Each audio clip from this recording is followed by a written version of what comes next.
Welcome back to Comic Shop Talk on the Late Night Collectors community, everyone. I'm your host, Nico, and joined with me today, as always, is my co-host, Chris. How you doing, man? Hey, good. How are you? I'm good. I'm good. As you know, as we're recording this is my first day of Toronto Fan Expo, going in for the long haul of 4 days, Thursday to Sunday. And I'm always exhausted by the end of it because I split my time working the show and also walking around a couple of days as a fan. So it's always interesting though. But it's been really fun so far. So hopefully I get to share some other stuff. Some fan expo pickups with you guys in a little bit here later in the show, and maybe talk about some con stuff that was going on. We'll see what comes up. But yeah, Maybe next week too. Next week's a pretty late week. yeah, so that's what I mean. Maybe I'll save the stories till then, or well, listen, we're only one day in. There's probably a lot of other shit I'm gonna buy tomorrow. So Coming. we'll see what happens. But yeah, I'm just I'm running off that high right now. Still, I'm just loving. I love the hobby, love the first con in 3 years that I've been to since pre-pandemic, right? This is the first time, right? So it's good to be back, in that sense. So yeah, it's pretty good. Well, I guess, just over 2 years, maybe it was 2 years ago, because last summer it didn't happen and the summer before that didn't happen, right? So if you count pretty much. Yeah, so it's been about 3 years. So but yeah, go out there and enjoy these cons, guys, if you can in your own cities, or if you're in Toronto, you might see me at the show. You never know. Be like, hey, there's that comic shop top guy. Come say hello. That's right. Come say hello. But yeah, anyways, we're here to talk about comics, though, first and foremost. I'm going to put this out there. I don't want to sour the mood, but I don't feel like this was a very exciting week of comics for me personally, Chris. I don't know about you. There's some interesting stuff to talk about here, but I didn't mind them. I liked them. Yeah. There's some interesting stuff to talk about. I think it's just, nothing blew me away, but maybe there will be through our conversations. You never know. But spoiler warning, guys, because we are going to get into them here. We are going to talk about what happened in the books. We're going to be showing off some of the art here for you guys as well. And so, be forewarned, some of these things could get spoiled. We try to stay away from the big ones. And make sure you're subscribed to the channel. Hit that thumbs up button. Hit the notification bell to be notified of when these shows do drop every week. We try to get them out by Saturday, sometimes by Sunday. It depends, but we try to get them out by Saturday. And check out some of other playlists here on the Late Night Collectors community, all kinds of other comic content. I forgot to mention last week, I just put out my haul for July, my comic book haul video, where I kind of give you reviews on more collected edition comics, like hardcovers, paperbacks, and things that I've picked up throughout the month that I've read for the first time or may have read previously, and I just picked up the collected edition. So I kind of I show off the art in the books, give you reviews and my thoughts on those books, kind of like what we do here, but maybe not so in depth as to what happens with the plot. And we're talking about the weeks. This week of August 24th is the new comics that we'll be talking about, the new weekly releases of August 24th, 2022. Those are the books we'll be talking about this week. All right, Chris. All right, enough about the expo, enough about the upcoming events. Let's talk comics.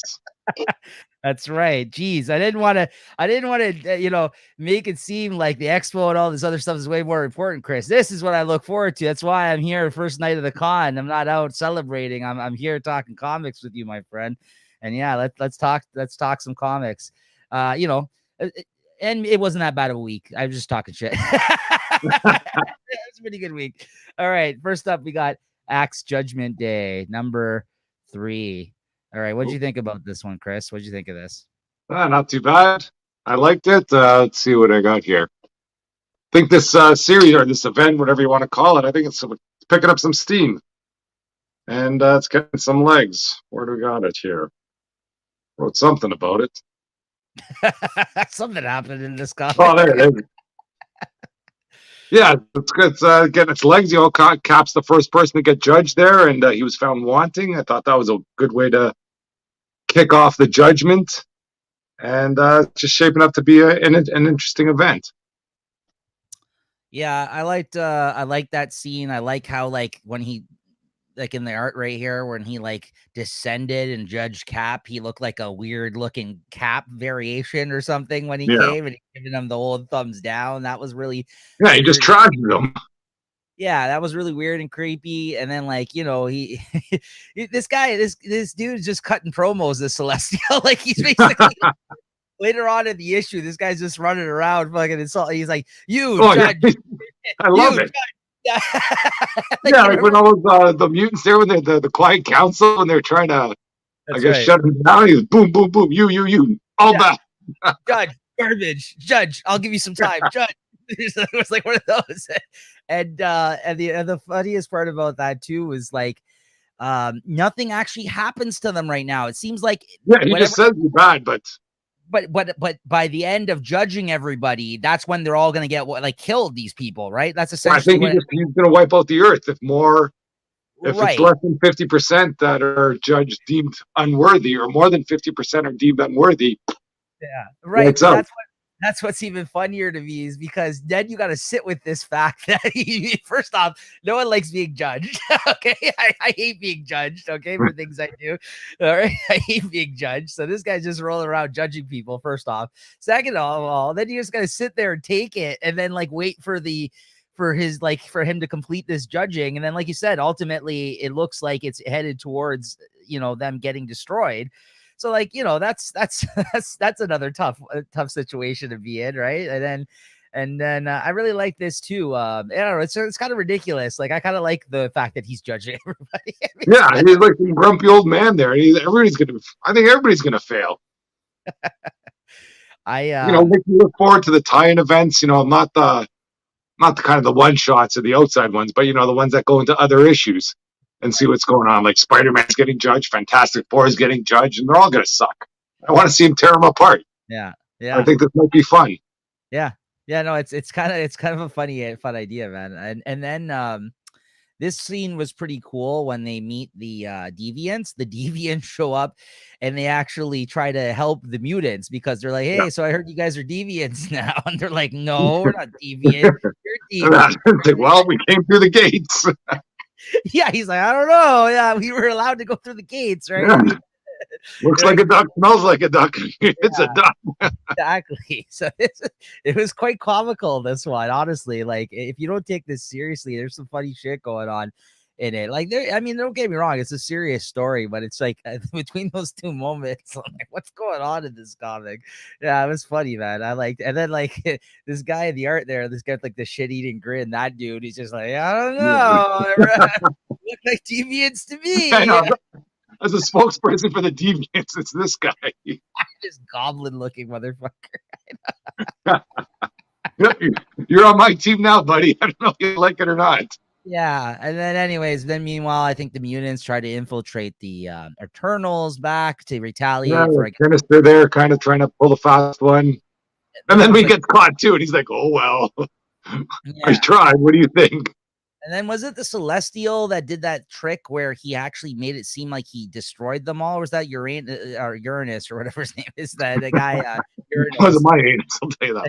Yeah, was it Uranus? Yeah, I don't know, where we thought they were all in the mind or something, and then thought they were dead. I think it was the Celestial that was doing that, right? Because remember, I think that's the Progenitor or whatever his name is. It was too late by that point, and then like Emma finally found out what was going on, and he's like, "You, woman made of diamond, judge." Yeah. Like, judge, boom, thumbs down. Yeah, man. So there's some fun stuff going on in this. It is good, great art. Yeah, it's not bad. It's not bad. That's what I say. It's better than I thought it'd be. It wasn't shaping up to be anything very good at all.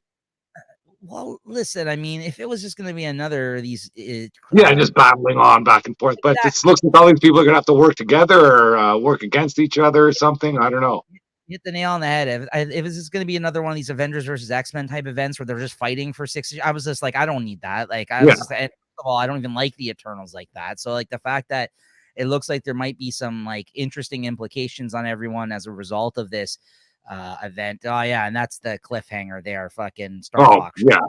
I guess the Eternals, for whatever reason, had him imprisoned, or I don't know. He doesn't look miserably in prison, so I don't know what's going on there. He's but surprise! Isn't Star Fox like the big new character in the MCU? And he happens to be the big savior in the big crossover event at the same time. Styles, yeah. Well, so there's a couple of interesting things about Star Fox people didn't know, though. He is Thanos' brother.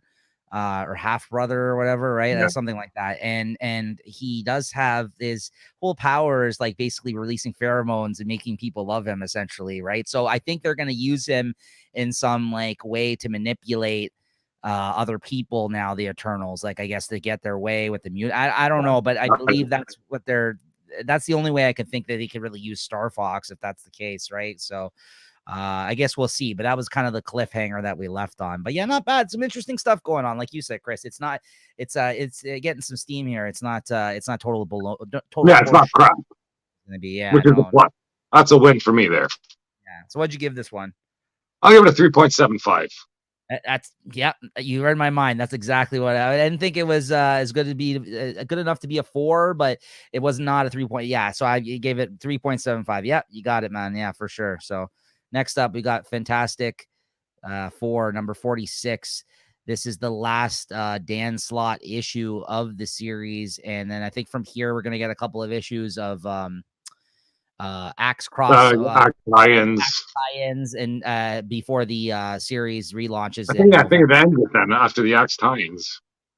It ends. Yeah, it ends. I think at issue 48 or 49 or whatever, something like that. And then it's going to relaunch at number 1 in November with the new team. So I didn't pre-order the Axe tie-in issues, but I'm gonna read them probably now because I didn't want, and Dan Slott wasn't writing them, so I'm like, I don't want to get all the fucking tie-ins, right? I didn't know how the event was gonna be, so I'm like, I don't know, man. I don't want to buy into anything I'm not already reading. But with Slott leaving the book, I was just like, they're gonna relaunch this. I knew it, so I'm just like, I'm gonna drop it. But I'll probably check them out. What'd you think of this, Chris?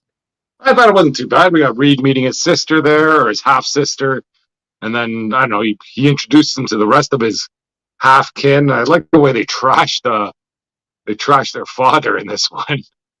Mm-hmm. And it was just a fun story. Well, I don't know if it was a fun story, but you get to see Reed, I guess, sort of drunk there on emotions or something when he got hit by that box there that made him fear everything or something, and his half sister or whatever her name is tries to pull him through that. And, they go through space, get the microburst, and I know it's a big spoiler, but it's nice to see Molecule Man. Haven't heard or seen that guy in ages. The last time I believe they referenced him was in Secret Wars, the 2016 or 17. You know that? Part of that? Yeah, because I think he ended in the original Secret Wars. Something happened to him. Yeah, so in the Hickman one, the one that he did before he left Marvel there, and he was a big part of the ending of the 2000 Secret Wars, essentially. And he was involved with the Fantastic. Well, because the Fantastic Four, like Reed and Sue, went missing at the end of Secret Wars. They were whatever. That's kind of what launched this current series, this iteration of the Fantastic Four. Dan Slott was. They were gone. Like they had no series for a while there after Secret Wars of Fantastic Four, and Reed and Sue were thought dead, but it turned out they were just like, I don't know, like lost in time and space or something. Yeah, whatever it was. But anyways, I did like how Johnny there finally got deflamed finally, right? I mean, he was that lasted a while, that thing that happened to him during this series. And then there was kind of some closure with the fact that this woman that was supposedly his soulmate, who got horribly mutated as a result of a situation that he put her in, and that Doom basically screwed her and screwed Johnny by making it so he couldn't flame off, right? And there was some closure in a scene here with them where the soul band was finally able to come off, and she was able to give it to the person that she is now with, this other man. And Johnny, of course, had was not happy about it because it was a thing that he another relationship ruined, let's say. But I mean, he's a big playboy, so what can you do, right? He kind of fucked around on her, and unfortunately that's what ended up happening there. So I just didn't get the thing. I guess he shouldn't go in there to because they could depower him, like basically it could fix the cosmic rays there. You know how all these people are all moaning and groaning all the time about these powers. Mm-hmm. They could have went there, like Johnny Storm could have been healed altogether, so he's not even the Human Torch anymore. Mm-hmm. And I guess that they could have turned the thing back to human. I guess he's happy the way he is now as the Rock guy, but yeah, I thought he'd at least think twice about going in there. But it's like, oh no, I give up all this. Oh no way. Well, that's the other interesting thing because I mean, throughout the history of the Fantastic Four, because the fact he feels like a monster, there has been definitely stories in the past where they've touched on that, and the fact that he doesn't want. There was times when he didn't want to be the Thing anymore, right? So the fact Yeah, that he says that he's trying to, with his new adopted kids there, or whatever, he's trying to make an exam. He's trying to say, I'm comfortable, or you should yeah, you're good. Yeah, I did like that. And I did like also like if it wasn't for the fact that he's still actually married to Alicia at the end of this series, I'm actually very surprised. Like just because I'm like, I mean, that's probably going to change at some point, but like he's actually really happy for once in the, you know what I mean? yeah, Like, so I yeah. actually It's in a like, good place, I guess. It's that's what I mean. Like, I'm surprised because normally at the end of these guys' runs, it's like, oh, well, he's not married anymore. Like, like Spider Man, how many times yeah. have we They seen? just all start him up again, back to where they started. He hates being Right, the Thing, and he's single, and he's looking for love, or everybody hates him, right. whatever. Right. And now I don't know if something's gonna happen in the next 2 issues of Judgment Day. I don't know. But right now, yeah, he seemed like pretty happy. I didn't know he had these other relations Yeah, here. I didn't know either, and that was fun just kind of seeing them all chit chat about each other. Yeah. But I will say the one negative I had against this issue, it was a fine issue. It was a weird story to tell in the last issue of this Yeah, run, though. Honestly, like if this is Dan Slott saying goodbye to his run on this, it just did not feel right. Like yeah. it You was, figured it'd be something more grandiose or something, but it was but just a run of the mill story that just kind of takes. I guess maybe he likes family. I guess I don't know. I mean, Fantastic Four is at its core about family, so maybe that's oversight on my part of not saying like maybe that it was a good ending for it, right? I just felt like, hey, here's some half sister that we mentioned a while back. Yeah, this is, and then they Yeah, focused on that. That's the focus of the whole issue, right? And so I was just like, oh, okay, that's kind of weird. Like I just didn't see that coming. But I think as an issue, it was fine though. Like you said, the story was fine, and there was nothing yeah, wrong with it. But I just don't feel this is this doesn't sum up his run, I would say, this issue in any way, right? I think yeah. I I guess that was all to do with Reckoning War, yeah, and I guess yeah. this year. So Yeah, an anyway, issue left, so he just phoned one in.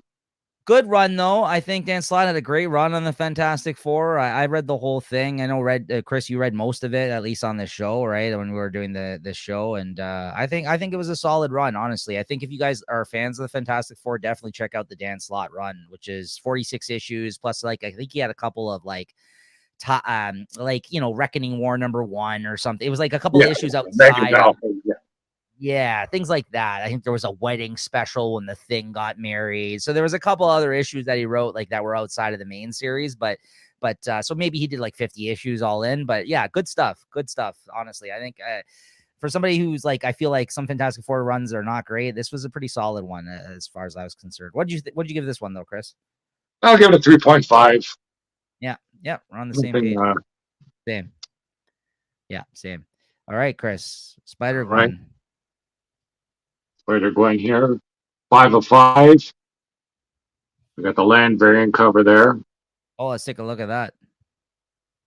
Oh, very nice. Yeah. So basically, the 5 covers were all basically with Gwen in that same sort of pose in different costumes. And I basically only bought this one just because of those land variant covers, so I got all 5 of them, so I'm happy about that. But it's a series finale with a final fight against Finale. And I guess the story, it's a bit of a hokey moral of the story here at the end is that, everybody hurts. I guess all the Gwens have some sort of guilt or something that they're ashamed of in their past. And, in the whole, I guess in the whole series, they're always kind of bickering amongst each other. And in order to overcome the end or the final boss, whatever, they all have to work together. And, yeah, teamwork makes the dream work. So that's pretty much what happened there.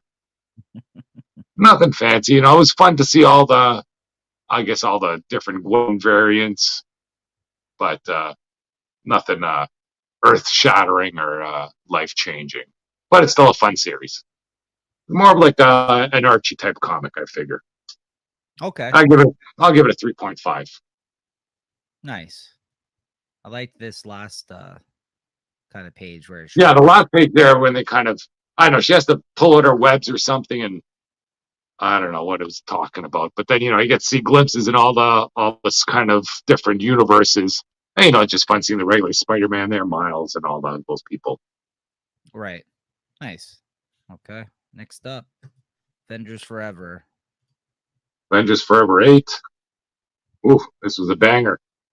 Yeah, I was putting the art together. I was telling Chris before the show, guys, and I didn't read this, but putting the art together for this issue, I was like, this looks great. So I'm glad to hear that, Chris, because I was just like, I'm like, just based off of what I'm seeing here, I'm like, this looks like it would be a good issue. Yeah, so let's Yeah, there is an unworthy Thor in this one, and he's basically trying to escape Mjolnir. I guess the Council of Mephistos or the Masters of Evil or whoever the bad guys are here, they destroyed Asgard, and Thor wasn't able to do anything. He couldn't lift his hammer at that time because he was unworthy. And then he went down to Earth, and, and they kind of took over there, and the hammer just seemed to be following him around. Wherever he went, the hammer would go and just kind of just be there mocking him, saying, "You can't lift me." And then so he goes to climb whatever Mount Everest, and he thinks he's free of the hammer, and the hammer freaking shows up again. And then we get one of those guys from the Iron Fist world. I don't know what his name was. They call him the Thunderer. And basically, he kind of tells Thor, maybe you're not good enough for the hammer, but we can train you for something else, become an Iron Fist. And so there, though, he has him training. The way he has him training is punching the hammer. Because the hammer's just floating there. It's like a kung fu film where you gotta like continuously. Yeah, just keep on punching the hammer. It's like in what's that Quentin Tarantino Kill Bill, where she couldn't move her fingers after because she spent so much time. It was the same thing here. They say 30 days punching the hammer, and he goes on. Now he doesn't need a hammer anymore because his fists have become hammers. Yeah. And then he punches the hammer for 30 days, and at one point, then the hammer moves. And I guess they kind of give the hammer some life or some sort of sentience, and he's going, the hammer got tired of being punched, and then then he'd be chasing the hammer down. He'd be hitting it harder and harder, and the more he hit it, the better he got. And there he's so happy, and then the hammer finally fights back or something, and then that's when he's ready, and then he starts fighting the Thunderer, the Iron Fist trainer, I guess. And there you learn that there is no Iron Fist, and he wasn't training Thor to become an Iron Fist. He was just training to become a worthy Thor. And then finally, when he does figure out he's worthy, there you go. You get, what's that? The All-Rider Robbie Reyes there with all these other variant Avengers. Hey, jump in the car. Let's go. We got to fight. Nice. So it's a fun issue. I loved it. It was great. I give it a 4. Nice. 4.25 even. 4.25. It's better than no more 4s. Nice. Great to hear. Looked awesome. Yeah, Jason Aaron, obviously a man who knows Thor well, as you wrote him for several years. Yeah, he's doing well with Avengers Forever, but the crazy stuff he's doing in the regular Avengers, I don't know. That's not as good. It's kind of doing the same thing with all these variant characters, but you got the Avengers flying through time to find them and see them and kind of just, be there. But these ones, don't have any of that sort of baggage with it. It's just these variant guys and seeing how they do their thing. Nice. All right. Next up, we got Deadly Class 55. Let's see here. This is the second last issue of the series. It ends next issue. Very bittersweet. And Wes Craig, as you can see here, signed my issue, the most recent issue that came out this week. I brought it to the show with me. Wes Craig, the artist of this book, of all 55 issues, was there. Talked with him at the show. Really nice guy. He was kind of talking about the last issue. I was going to come out in October, and he agreed. How it's bittersweet, and it's great that they got to tell their story. But the fact that, it's one of these comics that, like, they spent so much time on that, and he loves, and then he's happy they can actually close the book on it and not be like one of these creators that gets sidelined by some other opportunity and never revisits the series or ends the series or whatever else. So he's glad that the writer Rick Remender and him were able to actually tell this grandiose story, right, of Deadly Class. And so yeah, bittersweet. He's feeling it as well. So, but he told me this last issue is probably going to be a tearjerker. So so be forewarned. So I was talking with him at the show. I was like, oh, that's great. Oversized issue. Yeah, I look forward to it. This was a solid issue though. I mean, so the last issue was weird because it was like I was talking about this with Wes at the show today too, about how Rick Remender in the last issue was basically talking about his experience of doing the Deadly Class show, but yet he was trying to disguise it by making it seem like it was some other thing in this story, like the main character Marcus was doing a show of something he wrote. And I'm like, well, clearly this is about his experience, your experiences doing the show, right? And he's like, yeah, I was. And, it is a very book that Rick Remender is very personal. And a lot of the time he's just using his characters as mouthpieces that let you know about his thoughts and stuff. Just like you said, when you read The Scumbag, Chris, how when you could tell he did that speech, it was a lot of his frustrations with the extreme left and right of politics. And you could tell that writer couldn't just be writing this. He actually believes a lot of this shit that he's spouting off here. This was kind of like that. And then this issue was like, this was a lot of his issue. This is now they jumped forward in time again from the last issue, and Marcus is now on some secluded resort beach area or something with his now family. They have kids. Him and Maria have 2 kids. You find out in this. But they're in the middle of the pandemic, and he's like, the world's horrible. So like, I'm just like, yeah, this is this is basically what you've been feeling the last couple of years, Rick. Like, it's pretty clear, right? So like, he's just like, he's talking about where they are at with politics, and he brought up the fact of the whole thing with the George Floyd, like the police brutality against Black people in the States, and like, and just like all that shit. Like, he kind of talks about a lot of shit that's going on in the world that's been happening the last couple of years in this issue, and how the main character Marcus has been struggling with it. So yeah, I just felt really raw and real in that sense, and kind of really interesting. And Saya, who's in the love triangle between her and Marcus and his now wife Maria, it makes an appearance in this issue, and she's kind of running like the triad, like she's running like a Chinese mafia or something like that in this. I mean, that's kind of been her destiny in this book the whole time, that she was going to end up in this place in her life because of her family. So you're kind of seeing that whole thing go down, but she looks messed up, like she's doing drugs and she's unhappy, and there's a whole scene here coming up where she imagines her and Marcus on the beach, even though she's not actually with him anymore. Like, they're not together. They haven't been for some time. So I'm not going to spoil the ending of this issue, but let's just say there's as the last few issues have been going, there's characters that are slowly dropping, and there's another character death in this one, and we'll see what ends up happening, man. Like, this one issue to go. I can't say enough great things about this series, and I really hope that he doesn't drop the ball, but I doubt that he will, because it's been I'm just surprised these last couple of issues he got so personal with them. And like, he was more talking about himself through the characters more than the characters in the story itself a lot of the time now. But he's still working it into a story for the characters. But I was like, wow, you're really kind of milking it right now, to the point where you're like, yeah, I got 3 issues to go after 50 fucking issues of this crazy story, but yet I'm going to tell you my thoughts on the pandemic. So I was like, that's really ballsy. Like, I was like, there's something to that. I was like, that's very interesting that he actually went that route with it. So so I give this a 4.25 as well. I really thought it was a great issue, but this last one's going to be a doozy, I feel, man. So yeah, I'm really looking forward to it. October, apparently. So, all right, next up, we got Shaolin Cowboy Cruel to Be Kin #4. I got this really cool variant cover here. It's like Jim Rugg did this variant cover, and he did it all in like pens. Like, it's like a pen sketch, essentially. Really cool. So I had to get that one. Jim Rugg of cartoon artist who does Cartoonist Kayfabe YouTube channel. Shout out to them.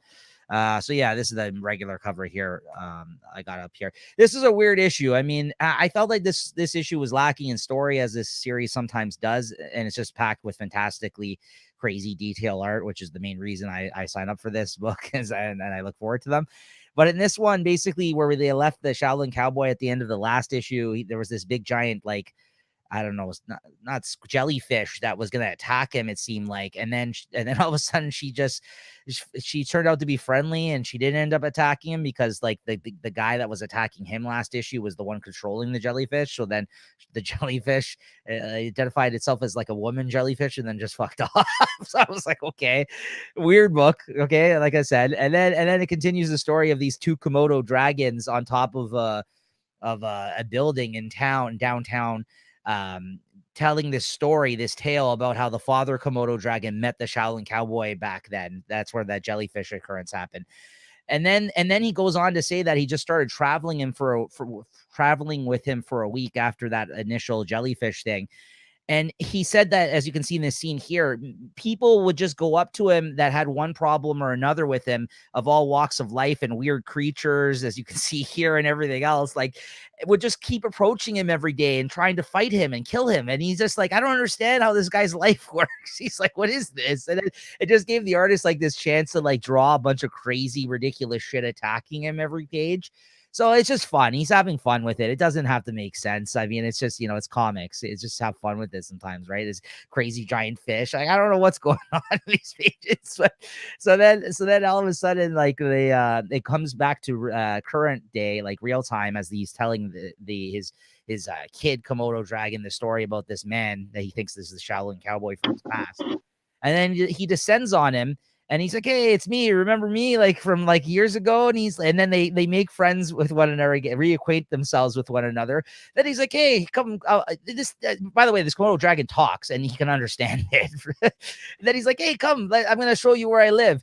Then he takes him home, and his like wife Komodo dragon's there. Like, this guy's like a guest in their home. They're like, she's like, oh, is this dinner? He's like, no. This is a special guest. This is a friend of mine. And then he sits around.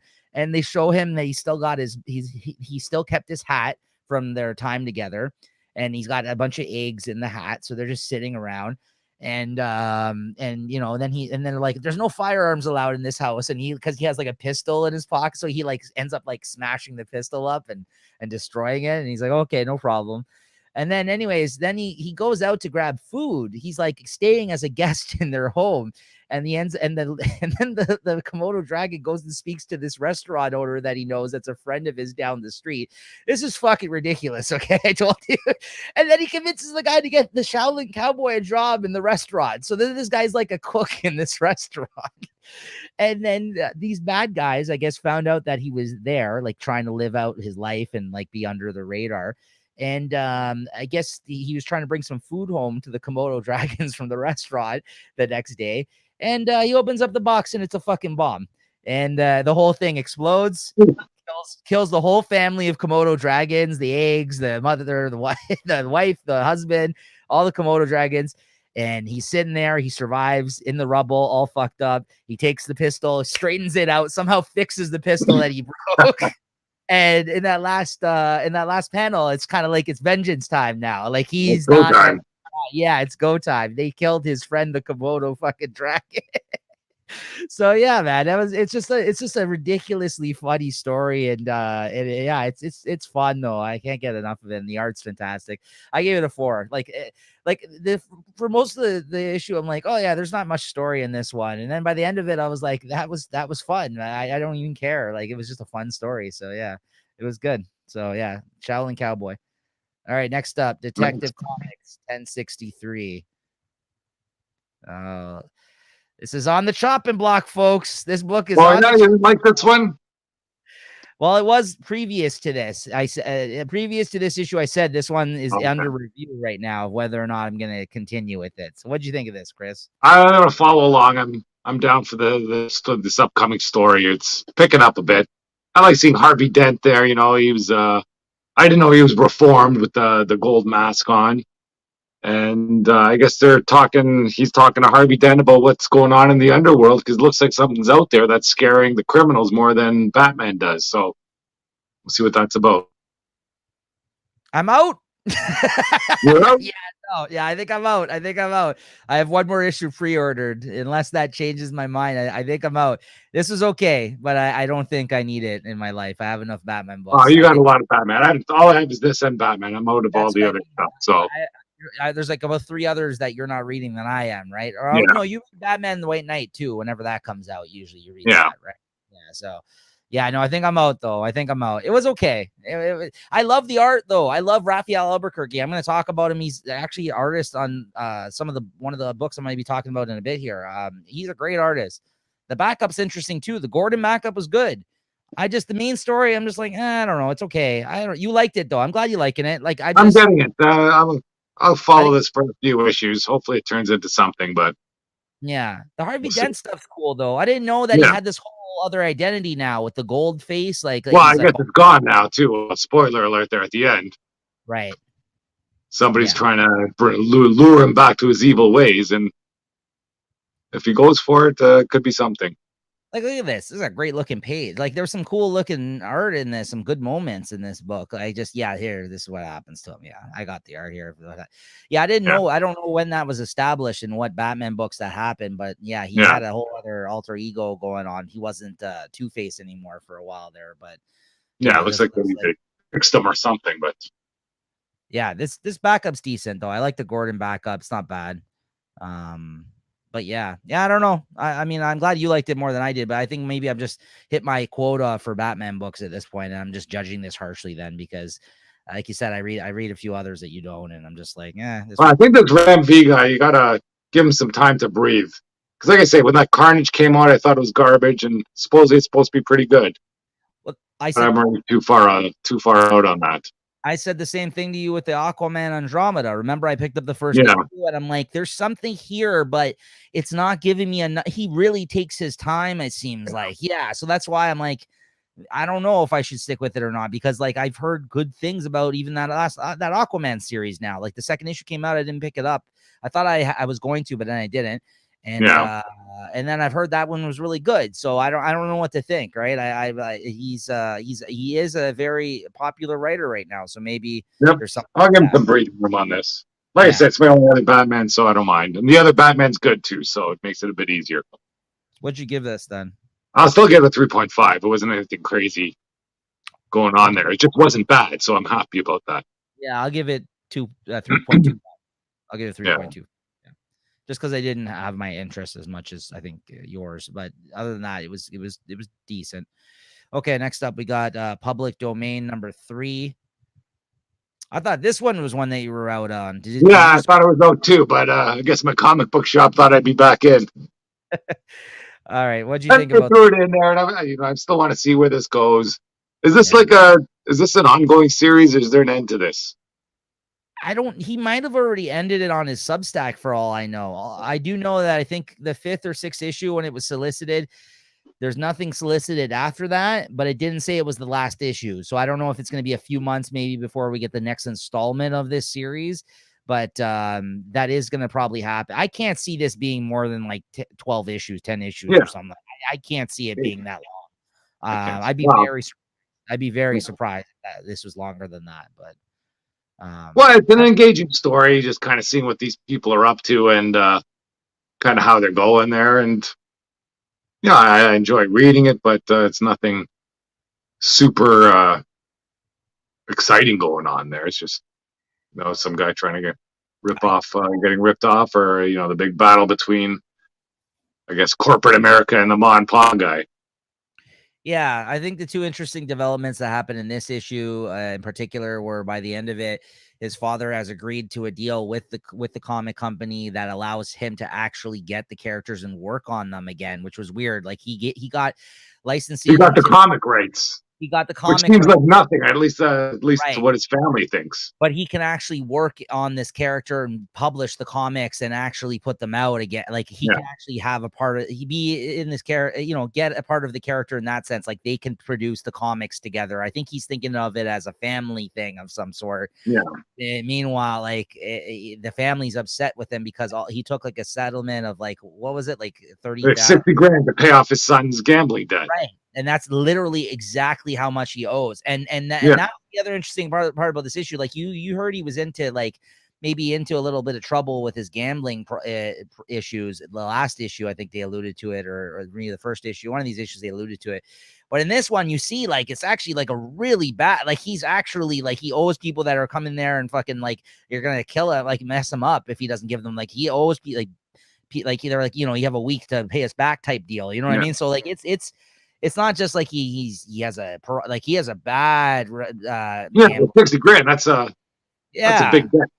Yeah. No, I thought it was maybe minor compared to what they were maybe when they first brought this up. I didn't think it was like this, right? This is a full blown gambling addiction. Yeah, this is bad. So I just can't believe this guy, how he has the way he goes on and on. He think like the guy pointed out in this, he's more of the fuck up than I am. Like the one who's kind of the one who doesn't really he loses his job, that one guy in this issue, because he's an idiot, right? His brother, but he's not the artist. The what? The tattoo artist? Yeah, the tattoo artist. Yeah.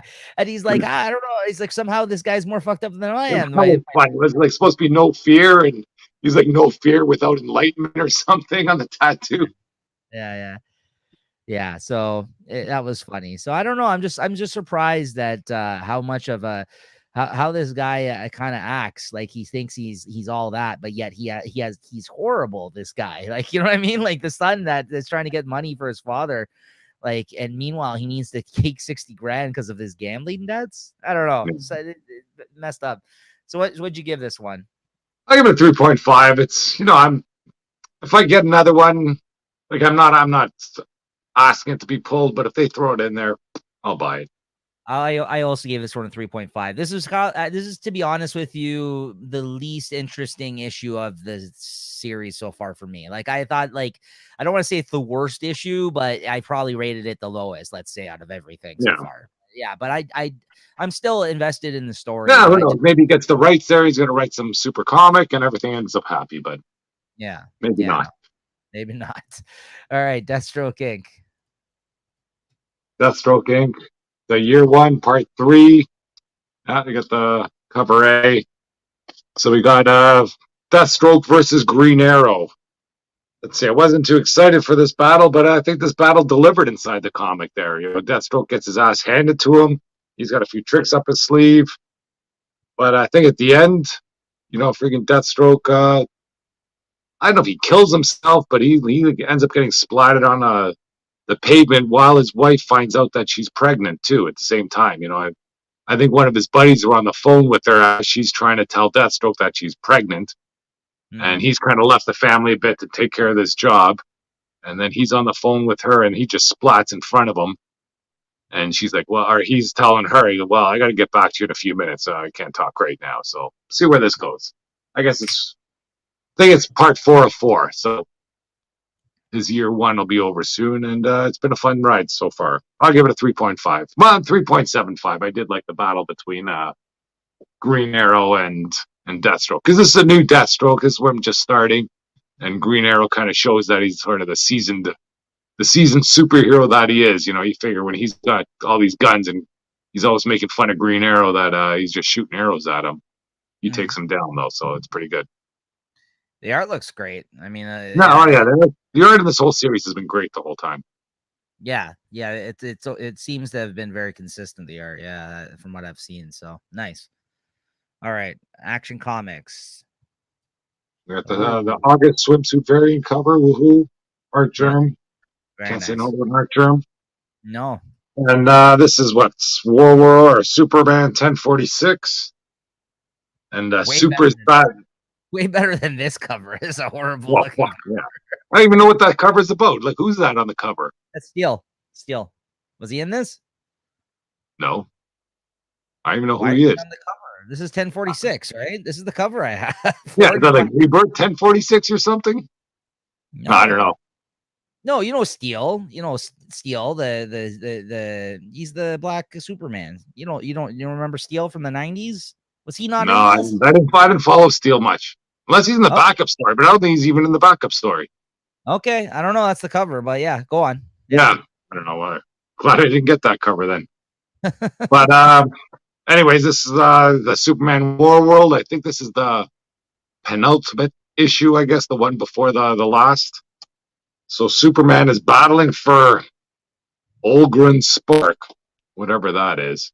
So he kind of goes through this trial. He meets some final boss, and he goes, I have the Olgren Spark, and, if you pass my test, he'll give it to him. So Superman does this battle, and turns out this little girl that's been kind of following with him in this story, or in this issue, seems to be the key to this Olgren Spark. And he wins, but then he comes back to, I guess, all the other Levoians, whatever they're called. And someone betrays him, and it sets up the final battle with him and Mongol.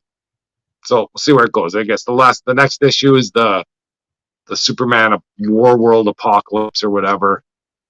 And shit, I'm not sure if I don't know if I got this up right on because I have this in my September polls, but it's coming in August, so I might have to track down this issue. Spent all this time, and if I miss that last issue, I'm gonna freaking you won't know what happens. Yeah, I gotta have this issue. Oh yeah, he but is. it wasn't too bad. Yeah, is he in there? That's Steel. This is when he's steeled up. He's not black. Like Okay, maybe that's why I didn't know he was black. He's sealed up the whole time. who's Steel? It's literally the fucking guy that's Steel. Like, Well, I didn't see him as a black guy. And look, in this backup story, I know who's drawing it, but come on. Henry Irons is Steel. Is that a big artist? You leave through that. It's nothing special, I'll tell you that much. This is you weren't reading The Death of Superman back in the 90s. That's when you were reading comics back then. You didn't read any. No, I read when he died. I didn't follow when he lived. I don't even got the actual one where he died. I think I might have just stopped by then. I saw the beginning of Doomsday. This came all after he died. It was like the reign of Superman. This is when all I was already. That's pretty much when I was out. I was reading at that time when I was younger. So like Superboy's here, he's here. Like these are all guys that were like around during that period of time back in the 90s. So I don't know if they're trying to tap into that with his story. Yeah. But yeah, these are all track down this Genesis fragment or something. Right. I guess they're doing, I don't know if they're doing homage to like the 60s art or something, but wasn't my cup of tea. You're not loving the backup. Okay. Yeah. So what'd you give this one? Well, I'll give it I don't know. I give it 3.5. 3.5 plus if I can. Like it's better than the 3.5, but the story, for him to get that spark was pretty decent. But it was a tired troop, let's say. Right.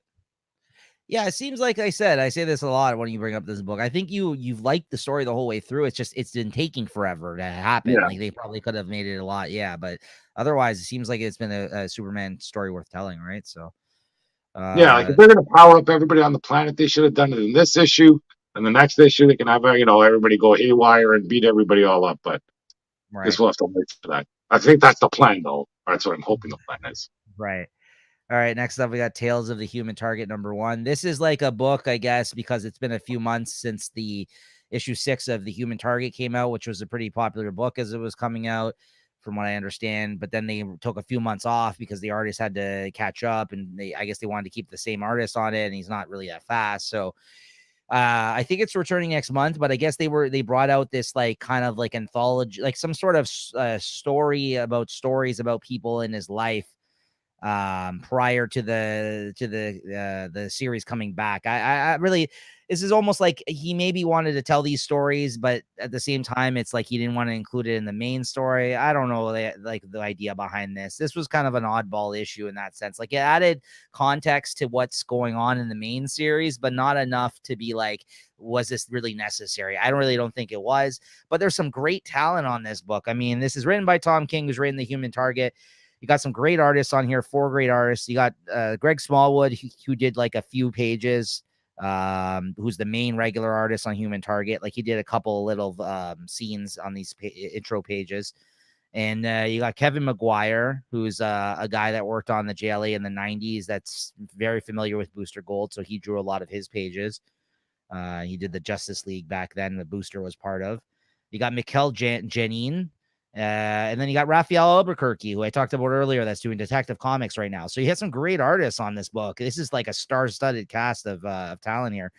So basically, this had to do with Booster Gold, Fire, and what's his name there? Green Lantern, Guy Gardner. So all these characters have shown up in the main Human Target series at this point. This issue was them telling story. You don't learn this to the end of the issue. You read the whole issue and you're like, I don't know why they're telling me these stories and what this has to do with anything.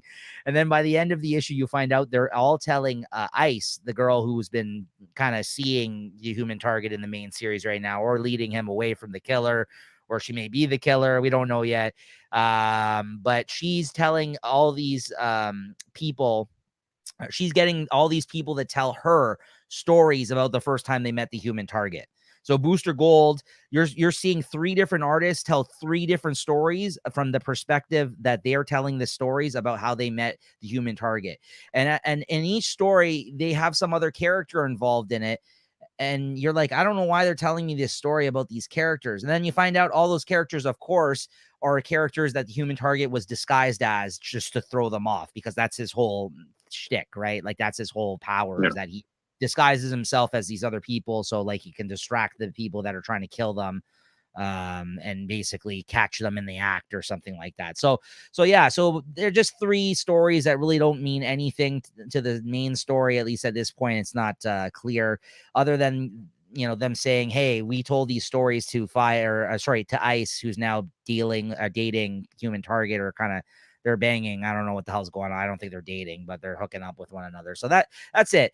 Is it necessary? I would say no right now. But is it worth picking up? Absolutely, because I think it's really well written. I think there's some great artists on this. I think it is a good issue. It's just that it kind of left me scratching my head for most of it, because I was just like, what's the purpose of this? Why are they telling us these stories? So I think if I went into it without those expectations, I probably would have really enjoyed this a little bit more. But I still give it a 4, because I think it's, again, like I just said, well written, good art, good stories told. Just I didn't really know the importance of it. Is it necessary? I would say no right now if you're looking to pick this up. But Human Target, I think, comes back next month. Great series. I'm really looking forward to that returning. Okay, so next up we got Farmhand number 20. And they're taking a break until the early 2023. They just announced in this issue, because again, this is creator-owned comics. These artists, this guy's writing and drawing this book. You need some time to pump out those issues for you. 25, I think, is going to be the last issue. 25 or 26, he said. So that's going to be the last story arc. When he comes back in 2023, he's going to draw the rest of the book right now and finish it, and then put out the issues at the start of next year. This was a good issue. Some big things happen in this that they've been building for the last story arc. Basically, this guy is fully now consumed by this whole plant creature that's taken over his body, as well as a bunch of other people in the town, the main character of the story that we've been following. There's some really big revelations that have to do with him and his part in all this, and his father and his family and this town and everything else. A lot of stuff that it's not worth getting into just because it's a long story, and I don't want to, you guys just got to check this series out if you're interested in it. And I think it's the cool moment is he actually is able to spend some time with his dead mother through some sort of symbiosis or so. There's this, she got infected by this plant thing too, apparently, before she died, because her father's the one that was experimenting with it. And she put a handprint on this piece of paper that was left in her letter to him before she died. And he's able now, because he has these powers, to touch the paper and essentially talk to her in some time and place through, I don't know, through the green, like the plant powers that they have, like it's like a Swamp Thing or something. I don't know. So he's able to actually experience his mother back before she died on her deathbed in the hospital, and actually have some time with her. And he's like, this can't be real. What's going on here? And then she gives him some phony baloney explanation of how this is working, comic logic for this storyline. So you got to kind of, you gotta go along with it. So I was like, okay, sure. So, but it was a nice moment, and I love the cartooning, and good story. So I gave this one, you know what? I also gave this one a 4. I thought this had some really big moments in it that we've been waiting for this entire arc. So, and then lastly, Batman White Knight presents Red Hood. Where the hell is this? Number 2. This is the final issue. This is only like a 2-issue miniseries. This was okay. This is basically about him training a new Robin, like a girl Robin that wants to be Robin, that tracked him down, and him coming back to his roots as the Red Hood, even though he abandoned that part of himself, and the fact that he used to be a Robin, and Batman forgot it, turned his back on him because he exposed him as being Bruce Wayne to the Joker and everything else, and how he kind of was a fuck up. And it's kind of them kind of both, trying to help each other, essentially, as they're both damaged people, let's say. So it was fine. I mean, the art was, not what I prefer artistically, I would say. And usually from my comics, it was pretty clean and young adultish looking, I guess. You know what I mean? Like, I don't know. It's kind of like a cartoon or something. I can't explain it, but it's not my favorite art style. But it was fine. And then, they by the end of it, they're both teaming up, and it looks like they're going to now come back into the main series of Batman the White Knight, Beyond the White Knight, that we've been following. They mentioned the fact that all the shit that they're doing with the city right now, the boss that the Terry McGinnis is basically working for, I forgot his name, but they're saying how he's corrupted the city and this and that, and now they're going to do something about it. So you're probably going to see them in the pages of Batman White Knight, Beyond the White Knight, drawn and written by Sean Murphy soon enough, because he co-wrote this story as well. So I gave it a 3.5. It was fine, but it was nothing special. It's probably the weakest of all the miniseries in the White Knight universe that I've read so far. This one, it was just, but it was only 2 issues, so it was just like, do you need to read it? No. So Good. yeah, you missed out on a fine one to miss out on, honestly. So all Good to hear. right. Yeah, Harley Quinn 21. Let's see the covers we got here, Chris. I got this cover, the Killing Joke homage. Okay. I got this Derek Chew sort of. Oh, very nice. Different sort of Harley's homage, or not homage, but all the not bad. It's a pretty good one too. Very nice, very nice. And you got the regular cover up on the screen here. What do you think of this one, Chris? That's okay. No, I figure you can. It's been a few issues into the story, so you know what to expect. Not expecting much. Don't really care for these Fox Batman characters or whatever. He wants to turn himself into a fox, but hey, still following the story. This Element X seems to be doesn't seem to be some world-ending sort of threat, but I guess she is, but it doesn't look like it's gonna go that far. Well, we'll see how it goes. I think there's only one more issue to this arc anyway, so I'll follow it through. He's still got some sick covers. Yeah, Luke Fox emerges in a new suit or something at the end of this issue. Yeah, kind of, I guess, something. I think as bland and boring as this story has been, and not deserving of a weekly event, as far as I'm concerned. Although we've kept saying that, but at the same time, I'm so glad I'm not reading this monthly. I'll also say that, like, if you're gonna get this, true too. Yeah, they put this out for 4 months. Wow. If you're gonna hurt me, wait the 4 months. Yeah, if this was gonna be the story throughout the rest of the year, I would have dropped this. You know what I mean? But if this is like, okay, you're gonna hurt me throughout the month of August, I'll take it. I'll take the hit. You know, that is true. We never looked at it from that perspective, so I will say that. Yeah. I will say, out of all the issues so far, though, this was probably the strongest, but not by much. Yeah. I'm still not that invested. Not by much. But yeah, it's good to say strongest. I wouldn't want to say it's best, because that would infer that something good going on there. But imply that it was a good issue, which I didn't think it was. I think it was fine. It was a fine. Yeah. So what'd you give this one? 3.25. The cover can bump it, but nice cover. Yeah, 3.25. Yeah, I agree. That's why I think we gave the others 3. So there you go. Yeah. Oh yeah, it is a bump up. Yeah, so there we go. Lastly, as always, if it comes out, we talk about it last, guys. Amazing Spider-Man number 8. Yeah, I got that cover as well. Yeah. All right, Chris, what did you think of this? Not so bad. Spider-Man gets his ass kicked again. Seems to be a theme going on, an ongoing theme here with Jed MacKay, but it was nice. Like, look at him freaking out, his mask busting up. He's got to be making I know he's sewing these masks. Who's making these costumes for him? This isn't Jed. This isn't. It's not Jar. It's Zeb Wells. Who is this? Zeb Wells. Sorry, my bad. No worries.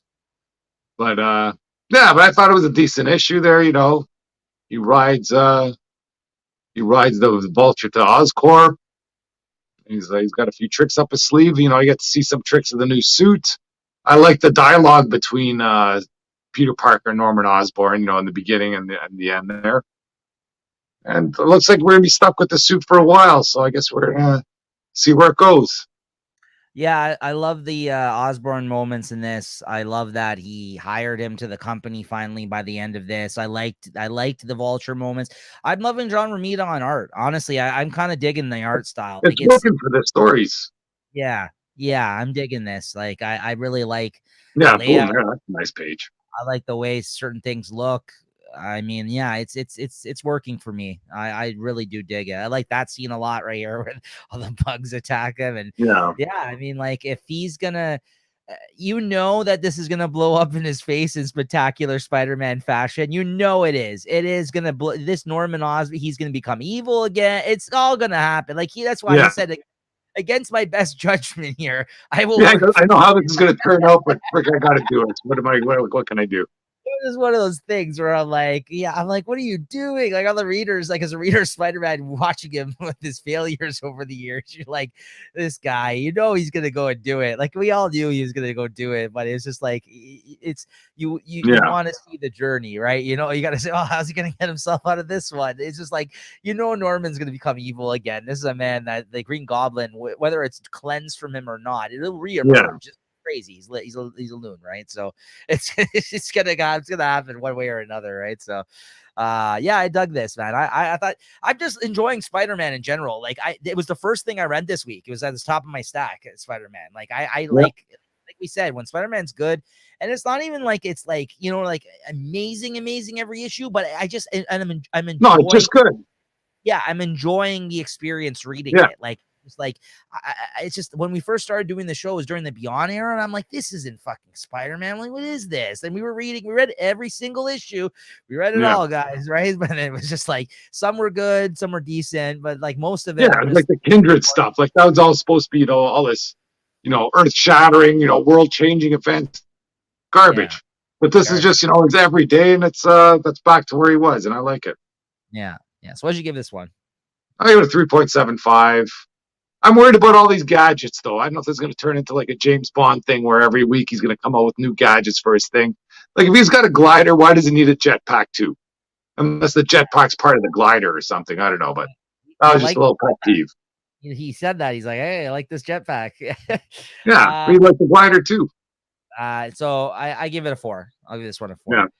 And you know what? By the end of talking about all these, it wasn't like, my best week of comics ever, but it was a pretty decent week. You're right. I guess I was on such a high, guys. I was so down at the start of this. I'm like, I'm coming back from I gotta talk comics for Chris.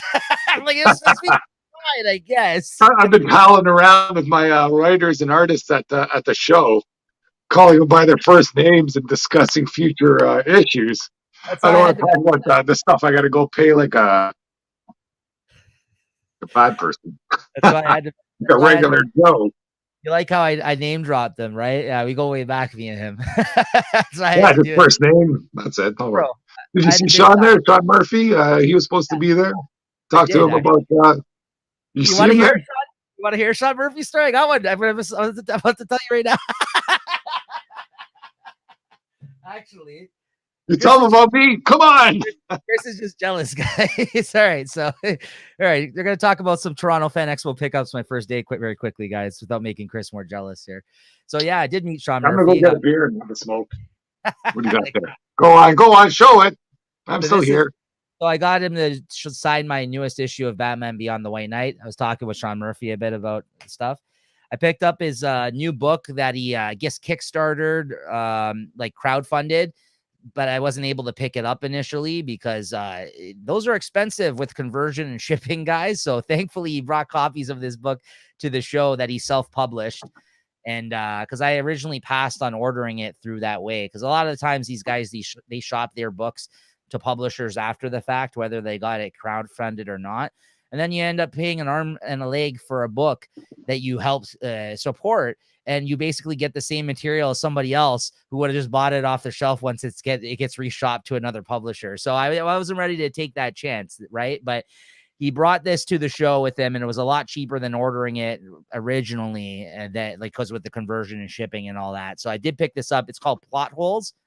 It's his own self-published book that he created, and it's about like a world where a bunch of characters all exist from different iterations of like TV characters, movie characters, like comic characters from books, from characters from fiction. So they all exist within the same like world essentially. So I don't know, that's all I know about it, but it should be an interesting book.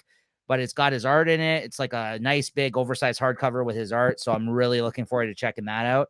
And lastly, I've been a long time fan of his stuff. And when I first discovered his art a while back, I went back and picked up some of his earlier work. This was one of his first, if not his first self-published, not self-published. He shopped it to this is by IDW Comics who published this, but this is a story he wrote and drew as a new artist writer. Right. And he saw this when I brought this here. This is something he's like, I haven't seen one of these copies in forever. Like he's like, I like people don't bring this to the shows because he's done a lot of great things since then. But sometimes it pays to bring and show the appreciation of a creator's work that like some of his older stuff, because it obviously hit a chord. And the guy did a nice little sketch in the book for me right there on the spot, and he was charging for, because he doesn't do commissions. Like he doesn't do commissions where you can request a sketch from an artist, because he doesn't do them, right? Like, but he does little doodles like that in people's books. But to buy one of those, to get him to do it, let's say I just bought this book from him today, and to get him to draw in this book, it normally costs, they were charging $100, guys, $80 US, $100 Canadian for a small little sketch like that. He did it. So he just did that on did that for free for me. Because he was like, he was impressed that I brought this book, and he was like, I haven't seen one of these in forever. You know what I'm gonna do for you? I'm gonna draw a little. I was like, so you know what? I've heard some stories about him. Buddy, don't ruin the book. Yeah, I've heard some story. Yeah, I don't think I give me that back. I've heard some stories about him. Like anybody, some positive, some negative. But I gotta say, class acts with me. It was very fun chatting with him, and it was nice to meet him. And he was really nice. His team that was working with him in the show was really nice. So shout out to Sean Murphy, and thank you for enough with the Sean Murphy loving. You see him again during the Comic-Con. You can tell my favorite cover of the Beyond the White Knight was the J. Scott Campbell cover variant. No, I'm loving it all. Yeah. And then Wes Craig, who I talked about earlier, who me and my buddy Wes, I was mentioning, I picked up this print from him that he made exclusively for the show. It says creator owned on it, and it's a weird size, as you can see. It's not like a regular print. I don't know how I'm gonna hang this thing, but it's really cool. He actually drew a bunch of creator owned characters, like that are outside of the big two, like Marvel and DC, that were creator owned, like actual indie comic characters. Even got people through Image, Spawn, Savage Dragon, if you can see there, and a bunch of Image characters. You got Kick-Ass, The Tick, Hellboy. Nice. Really cool. So it's just a big, like, I love these things where artists just draw a bunch of characters they've never drawn before like this. And the fact that they were all creator owned, I was like, this is really cool. Like, I normally don't buy prints. I like to buy original art more, but this was a nice one. So I was like, I'll pick this up. So yeah, really cool. I'm glad I grabbed this from him. So that was from Wes Craig, my buddy. Nice. Wes. Yeah. And lastly, out of my first day pickups here, Nick Bradshaw, an artist I really enjoy, was at the show, and I picked up a piece of original art from him. I know it's hard to see this way, but basically, here, I'll try to do this. This is from a book that he did, Bermuda. And again, he's just a really, his art style is probably most looks like Art Adams. Like if you look at his style, it's very detailed, and it kind of looks like he's somebody that was obviously inspired by Art Adams. The guy does a lot of those covers that we've been picking up lately. And anyways, it's like some kind of merfolk bad guy that was in this story. It's called Bermuda. I really enjoyed it. And he had these pages there because, again, this isn't a big two comic. These are characters that people don't really know unless you maybe have read the book. Stupid cheap. Like, this guy inked and penciled this, and the pencils are so fucking tight. There's so much detail on this page. I'm not doing it justice showing you this way, but stupid cheap this guy was selling them for. So I couldn't say no. So I picked up a page, and I got somebody to do a commission of Vegeta for me. Nice. Yeah. So that's Ricardo Lopez, Ortiz Lopez, or Lopez Ortiz. I think it's Ortiz Lopez is his name. And he's an artist who works he just did the Batman annual he drew of the Ghostmaker character. He was the one that drew that whole annual that we talked about. That was the most recent thing I think we've seen him on, but he works in the big two comics as well, a lot of Marvel DC stuff. But as you know, I love Dragon Ball. This artist, I've seen him post art on his Instagram. He's a big fan of Dragon Ball, so I was like, all right, why not draw me a Vegeta? So I was really happy with that one. So yeah, that's it so far. I mean, those are a few things that kind of comic related stuff I've hauled today that I want to mention and show off here. And yeah, good first day at the show. We'll see what tomorrow brings. But all right, that being said, though, Chris, let's go over, if you're down to, let's go over some DC solicits, shall we? Okay, yeah, drop them. Some good covers coming up too this November. I think I was just looking at this before the show. I haven't had a chance to look at all, so it should be interesting. Yeah, I haven't looked at all right for this one yet as of yet. So Let's see here. Bring that up on the screen.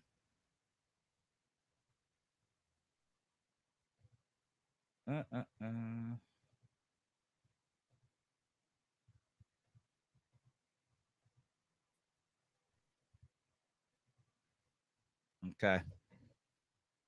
And once again, shout out to comicreleases.com. This is the person that put these solicits together. Yeah, that's a pretty solid thing they do there. Yeah, no, absolutely. All right, so here we go. First up, we got Batman and the Joker, the Deadly Duo. Oh, this is the Mark Silvestri book. I heard about this. So Mark Silvestri, back from the Image days, guys. This is like, he doesn't do work that often. The fact that he's working for DC doing a Batman series, this has been getting a lot of new. A lot of people have been, talking about this in the news recently. I don't know. What do you think? What do you think about this, Chris? Are you interested in this or? I'm interested because it is Mark Silvestri, but yeah, I think I'll probably buy the first. I'll probably buy it. Fuck yeah, I'm in. I'm on the fence, to be honest with you. He's not my favorite out of all the Image guys, and I haven't seen more recent work that he's been doing because he hasn't really been doing that much, I feel like. So I don't know how good this book's gonna, you know what I mean? Like, and also this is him writing it. He's writing it too. I'll buy the first one, see what's going on in there. I'm sure it's gonna be drawn very well, and I'm always a sucker for that. Yeah, it's 1 of 7, and it says all covers are card stock. So it looks like even the variants are going to be the same prices as the regular kind of ish. Like, so you know how like sometimes DC has a $3.99 and a $4.99, so they're all a premium look. These ones apparently. So I guess we'll see how. I guess we'll see about that because Joker and Batman teaming up. I don't know. We'll see. I'm on the fence, but I might check it out. Let's see here. Oh, number 2 also comes out this month. The covers are nice. Some Greg Capullo covers on here. Some good stuff here. Yeah, I'm on the fence, but I might check it out. Either way, I think I'm going to read it or try to read it maybe online if I don't pick it up. So either way, we'll probably be talking about it, guys. Batman 129, Chip Zdarsky's run continues. That's a nice cover. I like that one. Yeah, we're in on this one for sure. This has been great so far, actually. I've really enjoyed it. Oh, it looks like he's continuing to be around, maybe. I don't know, but maybe it's one of those covers that Chris hates. It has nothing to do with the story. Oh, is it going twice? Is it going twice a month now, or is that always been like it? I'm okay with that. At least this time it's twice a month. Yeah, this is the final chapter. I guess the storyline ends in this issue.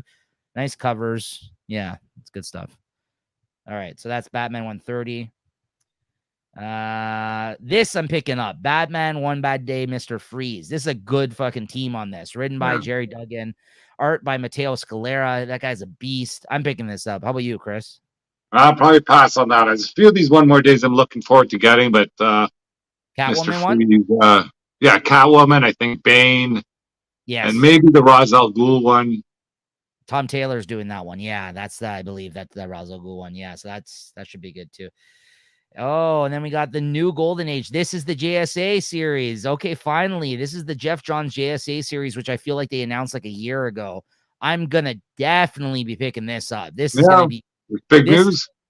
This is going to be good, Chris. I'm pretty certain. He's written JSA in the past, and it's a great run of comics, his old JSA. Okay. So look into it. I think this is going to be good. Oh, interesting. So is this going to be newer and older heroes, this one? I know. I'm in. This is a one-shot. Maybe this is going to... Okay, the one-shot, I can go for a one-shot. That's not a big deal. So I think this leads into the JSA. Here it is. Society of America #1. Yeah, this is by him, too. I think that's the lead-in. I'm definitely picking this up. If I don't pick up the lead-in and I just read it online, I'm going to definitely pick this up, though. This is Justice Society of America #1. He's relaunching it. Mikkel Jen on art. Yeah, I'm in. I'm in for sure. This is going to be good. You're on the fence, maybe? On the fence. I got to see who's in there. Also picking this up. This is a 6-issue mini-series of Stargirl by Jeff Johns. Again, Jeff Johns just knows DC characters. He did a one-shot of this with the same artist a year or so ago that I really enjoyed, and I'm definitely going to be picking this one up too. He it was really, really good. I like this. He writes a good teenage girl character as a super this Stargirl was pretty awesome that I read. So I'm in this. You? I don't know. One or the other. I got to figure something out. Then you got Blue Beetle, Graduation Day Yeah. #1. Oh, Yeah, I'm not gonna check this out. I like Blue Beetle enough though, but no, I'm good on that one. Wildcats #1. might get that Archer cover. This one here, is that Archer? No, One more. hold on. Nope. That's Nope. that looks like that Jim. But no, all these covers seem pretty good there. Yeah. Yeah, we'll see. I got burned by those Wildcats before. I don't know if I'm gonna pick this up in issues. Maybe I'll check out the trade. Or maybe I'll read it online. I like Matthew Rosenberg, the writer. I don't love the Wildcats as a whole thing in the 90s, but I do like Grifter a lot. Yeah, Grifter's big. Grifter's he's coming up too.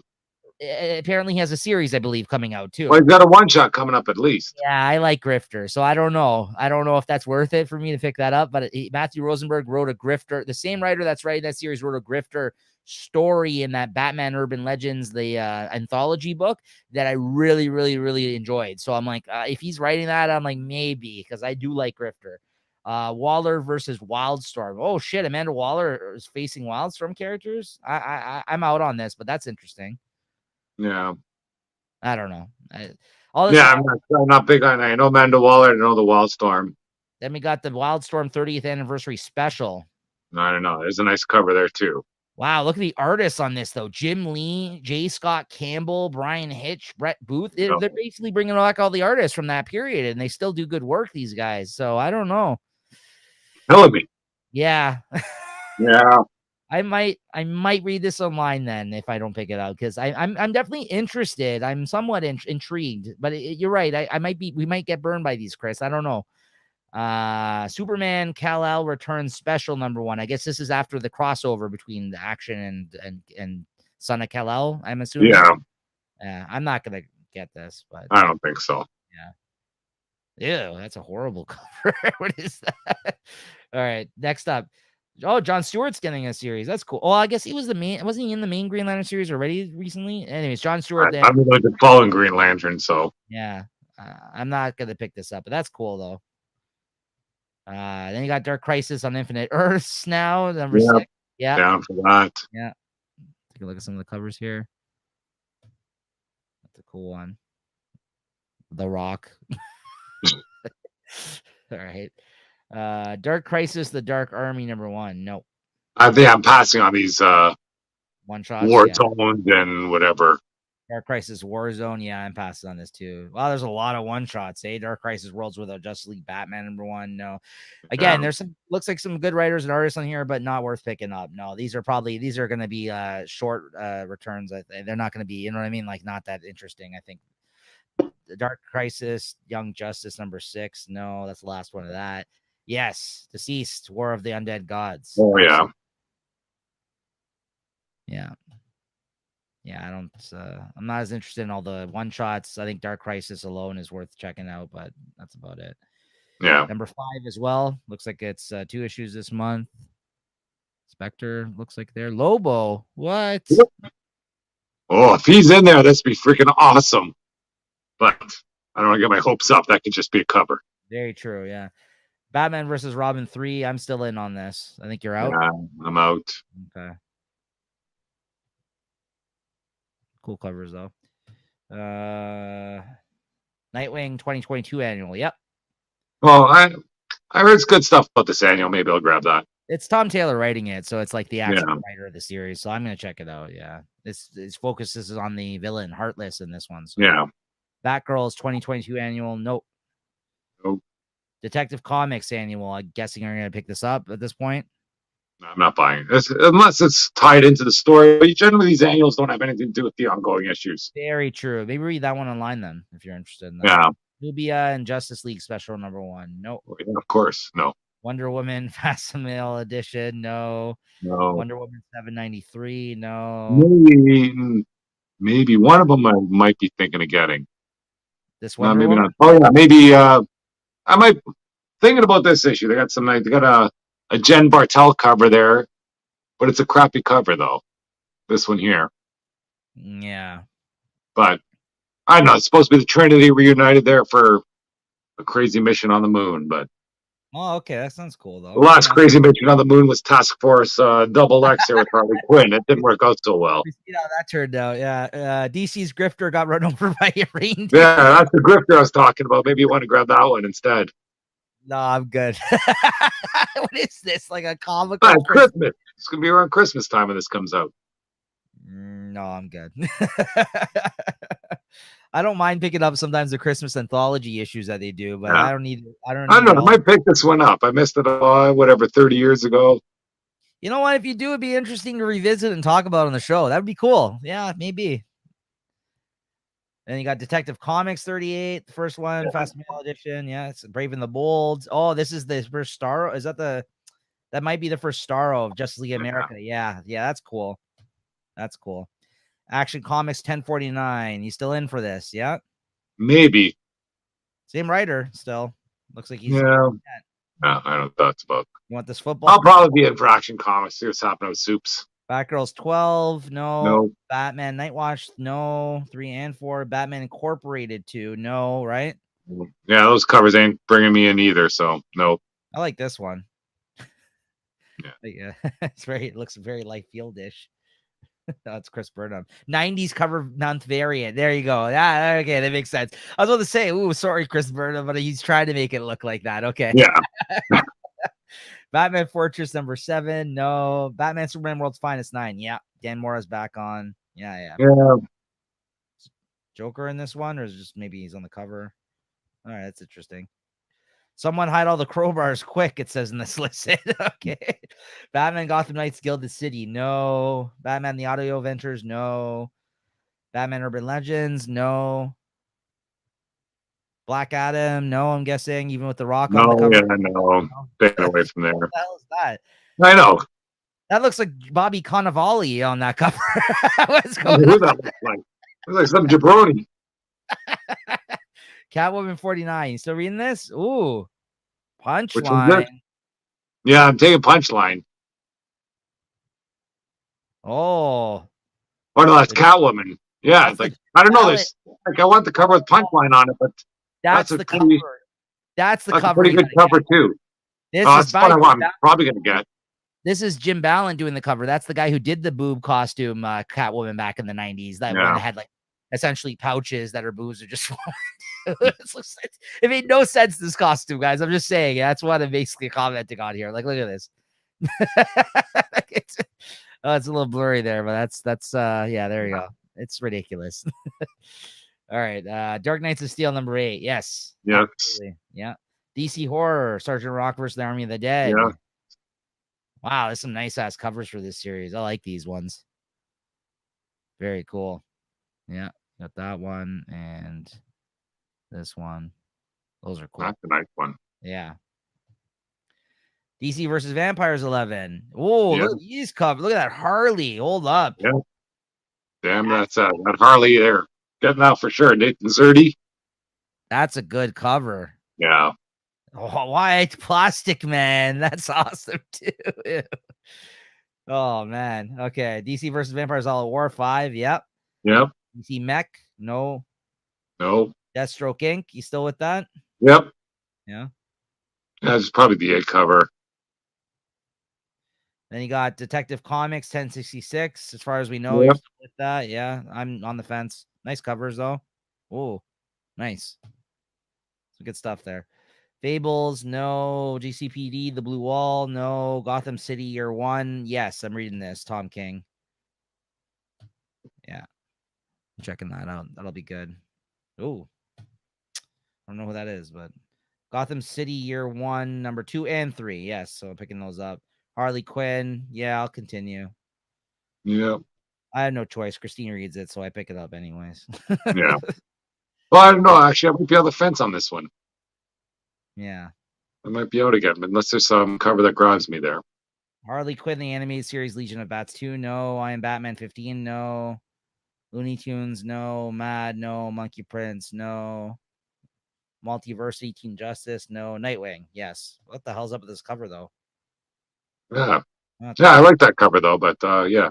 It's not bad. It just threw me off. I don't know what's going on there. Why he looks like that. No, Nightwing meets Nightmite. Do you remember Batmite? That fucking weird, Batman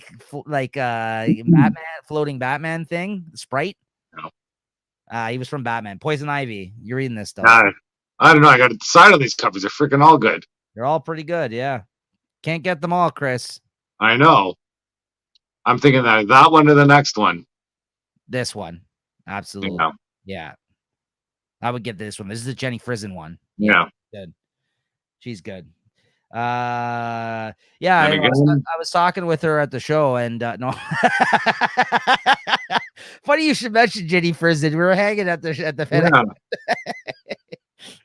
That's a good cover because that's something to do there. That's another good cover. And then this third one, this is this lyrics guy or lyrics person. I don't know, guy, girl. Yeah. That's a nice one too. I'm leaning towards that one. I would go with this one. This one here. This is the third one. You like the third one? Okay, I would have went with the other. I already got some cheesecake ones of her. This is more of a portrait, let's say. I'm more a classy person. Yeah. Punchline, the Gotham game #2. These ones are all awesome. Oh, are you picking up Punch? You said you. Yeah, I'm picking up. I'm following Punchline. Okay, I'm out. These are some kick-ass covers, though. You're not wrong. These are some kick-ass covers.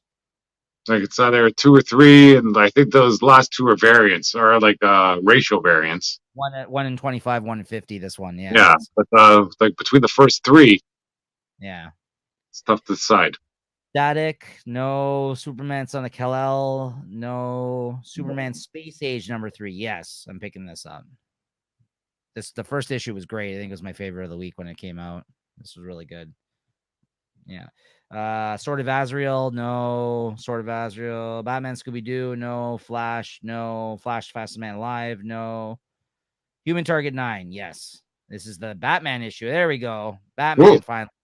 Batman, as we all know, was also part of the Justice League during that period of time that you to talk about, because that's who all the members that he's interrogating, and they haven't got to Batman yet. So here we go. This is going to be a great issue. That should be a good issue. Yeah. The Joker, the man who stopped laughing too. Yes, I'm picking this up. Yeah, you're going for the Joker? Okay, maybe I'll see how you do. Yeah, there's some great artists on this, and I like the writer, so I'm looking forward to this one. We'll see. 2 and 3. New champion of Shazam. No. That artist was supposed to be there though, but he wasn't. He canceled, unfortunately. The Nice House on the Lake #12. No, but I read this in trade. It's a great book, and the artist, I have a commission that he's doing for me this week. Trust this. Jonah Hex. I can't wait for that one. I'll show you that next week, guys. Oh, you got him doing Jonah Hex for you? Yes. Nice. It's my first commission. That's a gnarly looking character, that Jonah Hex. That's why he's only doing head sketches. So I'm like, fucking Jonah Hex, let's do it. That's the most messed up face ever. And it's the first one I've ever done a Jonah Hex. I've actually grown in love with the character of the last year or two after reading a bunch of his comics. Never had, right? So I'm really happy about that. Tim Drake Robin 3. I'm out on this. I think I initially said I was going to pick this up. I think I'm just going to maybe check it out online or something. I'm going to try the first issue anyways. Titans United, Blood Pack, no. Young Justice, no. And that's it. That's the DC solicit, guys. And I quickly just wanted to show one thing for this publisher. Hold on. It's Dark Horse. No, I don't want to have to go over the whole thing, but I think I want to show something off here. Looking good in Dark Horse. It's probably Image. Yeah, this is interesting. I'm not picking this up, but this is Kevin Smith's return to comics. So if you're a Kevin Smith fan, he's going to be writing some comics with all of his characters from his films that month in Dark Horse in November. So he's doing a mini series. Yeah, no, it's not. What's that? I think he's a bum. Yeah, I used to enjoy him a lot more. I don't enjoy him as much now. See that crazy movie with that he made where they put the walrus? Yes, Tusk. Yeah, that's a fucked up movie. That was a crazy movie. Yeah, with him and I forgot that kid's name. Yeah, the guy from like Die Hard or something. Yeah. This is one of the books I wanted to point out. This is Jason Aaron. He's writing a creator-owned book again. The stuff from Image really hasn't been coming out anymore. His series that he was doing over there. So this is called Once Upon a Time at the End of the World #1. and I'm going to be picking this up because I just like Jason Aaron, and it's been a while since he's done a creator-owned book, I feel like. So I'm looking forward to this one. Yeah, it's basically just a post-apocalyptic story. I don't think there's anything other, anything much more interesting other than that, but about it. But I do like his work, so I wanted to point that out. And then if you go into Image, I think there's a book that I want to point out through Image that's worth checking out. Let's see here. I Hate Fairyland #1. I Hate Fairyland is returning. This is Scotty Young. I think this is what he's bringing out on his Substack right now, and now Image is going to be doing the issues. This series already existed for 30 issues previous to this, but he's coming back to the story now. And Gert, the main character that got stuck in Fairyland and was forever a kid because she got stuck there for years and years and years. So the book was about this miserable little girl who appears to be a little girl, but meanwhile she's an adult because she's been stuck in this fairyland for fucking 30 years, and she swears and she fucking kills things, and she hates it there. She's just miserable. It was a very funny book drawn with the humor of like a Looney Tunes type story, essentially, that Scotty Young illustrated. It was a great series. It ended a few years ago. He's bringing it back, and now Gert is at the end of the story of the last series. She became an adult again. So now I think it's about her being stuck there as an adult, or maybe she gets stuck there again. I don't know what's going on, but it's called I Hate Fairyland. She's not drawing it this time. He's only writing it, but I looked at the preview art, and it's a very good artist, I think, that he picked that's kind of similar to his style. It's like, again, like Looney Tunes on crack or something, this one. So yeah, I'm really looking forward to that. And I'm getting the variant that says fuck Fairyland, but it has it crossed out. and she's got the shirt that says fluff off on it instead of fuck off, right? Yeah, so I'm really looking forward to this one. It's a violent, fun, funny series, the first one, so I'm really looking forward to that. I think that's it. I think that was the only one I wanted to highlight there. Was that. Just taking a quick look here. Yeah, that's it. All right, that's going to be the solicits for November 2022. Those are some things we're interested in checking out, guys. And I'm sure by the time we get to that, we'll be talking about them. And by November, you'll hear us talk about them here on that show. All right, Chris, what are you picking up next week? Oh, next week. That's a pretty light week all around, week 5. Yeah. But I got Amazing Fantasy 1000, X-Men 14, Superman Warworld Apocalypse, and let's see, Harley Annual #1. Got a sweet cover for that, though. Oof. What is that? Three or four? Oh, nice cover. You got like 3 or 4 books, eh? Nice. Yeah, $4. And like that Superman, I'm not sure if I'm going to get it because if I would have, I think I would have had it by now. But this is that's right. This is a 5th week. Usually, guys, when there's like a 5th week of comics, like because usually there's 4, but if it falls on a Wednesday 5 times in a month, there's always usually a really light week from publishers at the end the 5th week. So that's what we're experiencing next week. So yeah, I'm also getting Harley Quinn Annual #1. Amazing Fantasy 1000 and X-Men 14. That's it. 3 books next week, guys. So that will be one of our quicker episodes. Maybe we'll have to come up with something to talk about. You can show us more of you and your friends at Comic-Con there. I mean, take some pictures to see if this is true. You're just making up stories. All right, maybe you're the greatest writer out there of all. Don't be upset, Chris. You missed out. Don't be salty there, right? All right, guys. That's gonna do it for all the books we want to talk about this week and what we're picking up next week. Let's talk about what our favorite book of the week was here, Chris. Boom, Unworthy Thor. Very nice. I'm gonna go with, and I actually wasn't sure because like I said at the start, it was such a trash week, and FedEx was way better than doing this. So I wasn't really sure going into this when I was going to make the pick, but after talking about it, and most importantly, talking to my friend Wes at the show, I got to take Deadly Class. And you're there with I don't know, whoever else sitting at the round table enjoying a burrito, saying, "Oh, wasn't this what they did in the Avengers movie?" That was a shawarma. Shawarma. Yeah, my bad. Of course, you're having shawarmas.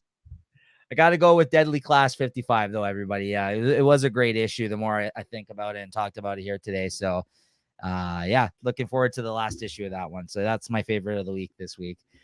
All Nice. right. With that being said, though, unless Chris, you wanna talk any more trash to me about my Fan Expo experience? Well, you better get to sleep. I guess you got to wake up early to get to Fan Expo tomorrow to see all your friends. Holy fuck! They bring your coffee. What are you getting? A double skinny mocha latte or something? Holy fuck, Chris! I forgot the time that it started tomorrow. Right? It was like starting early. I feel like this year, or I'm just not used to it anymore. 9:30, the doors open. Man, Ooh. it's crazy. But because of me, because I got my priority exhibit. You got your exhibitor's pass, so you just bypass the line. Of course, even better. Access. I actually could get it at 8. It says here. So you put your Pokemon card in there too. Get it graded for what, $10,000? Their MNT is at the show. I found out today, so we might bring some cards to get graded. Do they grade it right there and then, or do they just take them and then they still turn around? You can, but they pay. You have to pay a lot more if you want it graded there. But you can. But me, is CGC there?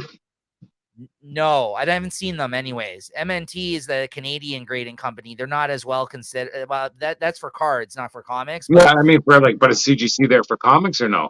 I haven't seen them. No, if they were, I would have considered bringing. I have a few. I would get CGCs on.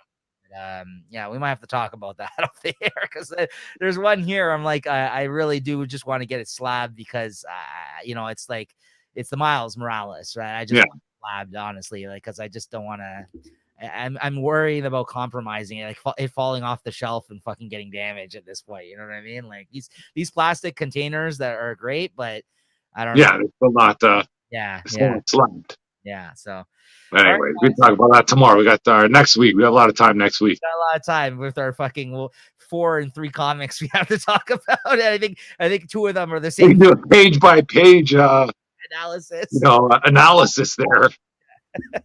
Yeah, exactly. I think we got a whooping 4 comics to talk about amongst the 2 of us next week. It'll be a good one.